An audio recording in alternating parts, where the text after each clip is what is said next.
สบายดีสวัสดีจ้าพ่อแม่พี่น้องมื้อนี้นะพี่น้องหลังจากที่มาตะเบียงน้อยนึงกับสิมาหับรถอยู่ร้านแปลงรถเนาะพี่น้องแปลงรถนี่ก็คือสิแปลงเขตชนบทก็คือเห็นเนาะมื้อเนาะพี่น้องมื้อนั้น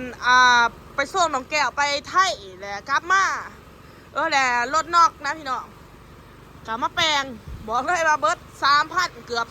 3,000กว่านะพี่น้อง3,000 บาทพี่น้องเป็นยังคือว่าเกือบ3,000 บาทบ่เปลี่ยนอีหยังแน่ผมจะบอกมาแล้วพี่น้องเพราะว่าอะไรพี่น้องเนาะอะไรแต่ละชิ้นที่นำเอามาจากประเทศไทยพี่น้องบอกเลยว่าอยู่ลาวนี่แพงสุดๆพี่น้องเนาะแต่ว่าถามว่าคนลาวถามไปซื้อของอยู่ไทยเป็นอะไรรถพี่น้องเนาะเป็นเสือรถเป็นลูกสูบรถหรือว่าเป็นโจ๊กรถอีหยังต่างๆพี่น้องของมอเตอร์ไซค์นี่คือจริงๆนี่น้องตายเราซื้อมอเตอร์ไซค์นี่มันแพงนะนี่ประมาณ200 กว่าบาทพี่น้องเนาะแม่นแต่ว่ามาซื้ออยู่ลาวนี่โอ้เป็นพันอยู่แล้วน้องตายเป็น1,000 บาทเพราะว่าค่าภาษีขามาเดี๋ยวเป็นเสียแพงไงไปเบิ่งเนาะพี่น้องมาซื้ออยู่ลาวนี่แพงกว่าจะให้บอกเลยว่าแป้งรถเนี่ยก็น้องใต้ยืมเงินแล้วพี่น้องยืมตะพัดตะพื้โอ้ว่าขั้นบ่ได้ยืมกับบ่ได้ขี่เด้เอามาแปลงประมาณ4 วันนะพี่น้องมื้อนี้ก็มารับรถเพราะว่าเพิ่นมามื้ออื่นให้มาเอาเนาะนี่ก็จะเป็นร้านแปลงรถพี่น้องร้านสอนแปลงรถอยู่ฝั่งลาวกับอยู่ฝั่งไทยคือกันอยู่พี่น้องเขตชานเมือง สร้างเพิ่นก็เก่งขนาดได้เด้อน่าสิบ่รู้นะแต่ว่าซีมือนี่บ่ธรรมดานะพี่น้องนี่สิเป็นรถของตายเนาะรถเก่าโอ้ยหลายปีแล้วพี่น้องอันนี้ขาวๆนี่ก็คือสีตกใส่เนาะบ่แม่นขี้นกเด้สีเลือดตกใส่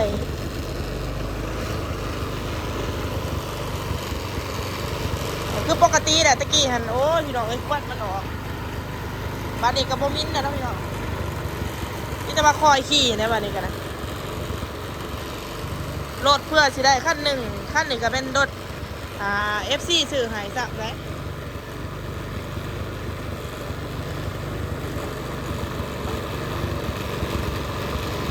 ถ้ามีเงินเนาะน้องตาอยากเปลี่ยนอะไรใหม่ขั้นสั่งมาแต่ฟังไทยนี่ก็มาสิบแพงเสือมันเพราะว่าหัวเข่าเงาลายโดดต่ำมันแตกพี่น้องเห็นบอกอีพอเอาท่ออัดไว้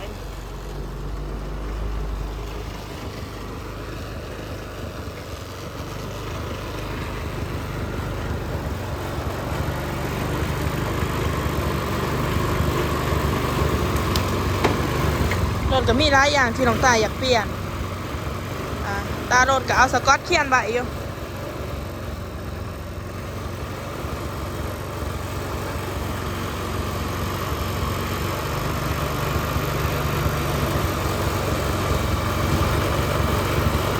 ตากับบ่มีเงินจะสิมาแปลงตามั้ย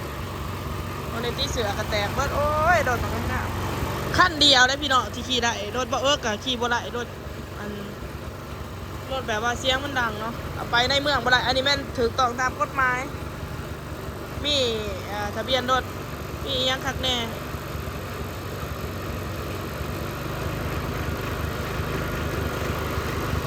เดี๋ยวจะเป็นด่านเพิ่นเนาะผ่านนี่ก็จะเป็นทงไทยทงหน้าพี่น้องส่วนนี้น้องตายนักเลยพี่น้องเลยไปหันไปหนีได้รถคันเดียวไพ่กระใส่มันหลุดนอกติเวลาไพ่มีอีกอย่างกับมายืมเนาะพอดีเกือบ3,000เลยพี่น้องค่ะแปลงรถเปลี่ยนสูบเปลี่ยนแบรนด์เปลี่ยนอีกอย่างใหม่เบิดเซ็ต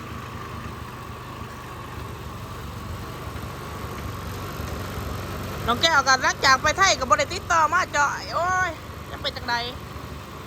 ไปวิทย์แต่กับบริติดต่อมาตะพุดไปแล้ว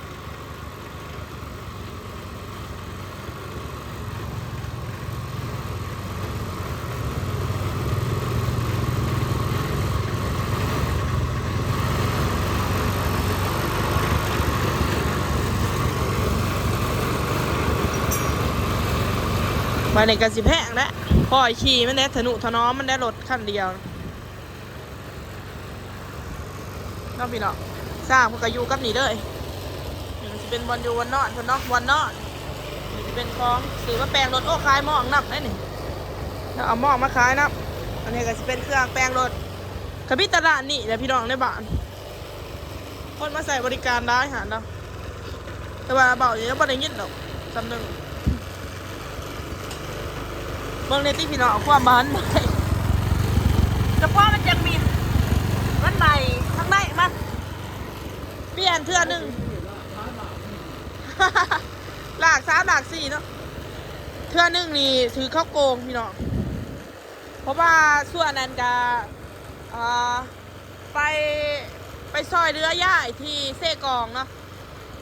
เขาว่าเขาแปลงไห้จอดไว้แท้จริงเขาไม่ได้ใส่เขาไม่ได้เปลี่ยนไห้แต่ว่าเขาเอาเงินเกือบ3,000 กว่านะพี่น้องมาแปลมาหมางเบิ่งบ่เห็นตัวใหม่เขาเอาตัวเก่าใส่ให้ปะนะเขาเอา2 ด่านกีบบ่อยากบอกว่าห้านที่น้องตาลเคยไปแปลงอะไรพี่น้องแปลงอยู่อันนั้นแหละเราไม่ได้ใส่ให้ซ้ำนี่ก็รถเบาเอิร์กรถเบาเอิร์กดีบ่เบาหรอกพี่น้องขี่ไปน้ำทางกับเพ่น้ำแต่เบาเอิร์กคนทันเองเนาะน้องตาลนี่มันเฮ็ดบ่เป็นยังกันวันนี้ก็มารับรถ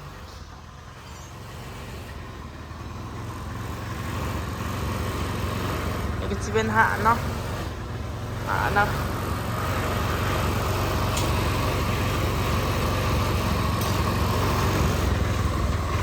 เอากับประกอบบนในตีอันนั้นก็ออกว่าด่ะอันขางมัน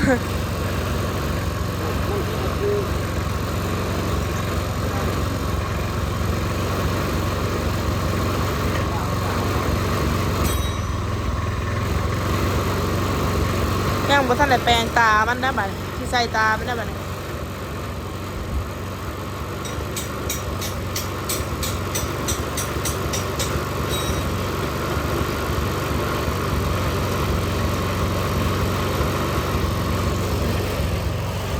บอกว่าเชียดยังนี่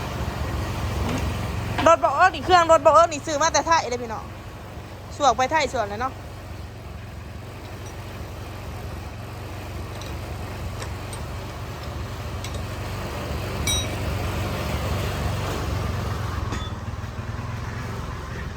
อะไรก็จะเป็นหนาทางไฟคีมา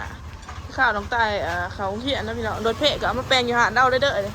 นี่สิเป็นหมู่บ้านเกี่ยวคนนะพี่น้องหมู่บ้านเกี่ยวคนเนาะก็จะเป็นคลองส้นรับประทานหรือว่าคลองหลัดเนาะคลองน้ำหน้าแสงนะพี่น้องแค่เลยเขาจะเฮ็ดหน้าแสงแค่พี่น้องกะมื้อนี้ก็เป็นน้องตายมาหับรถเนาะขอบใจขอบคุณหลายๆเด้อที่เขามาหับส้มสำหรับคลิปนี้ก็สิขอจบเพลงสำนีฝากกดไลค์กดแชร์กดติดตามให้น้องตายเด้อพอกันใหม่คลิปหน้าจ้าบ๊ายบาย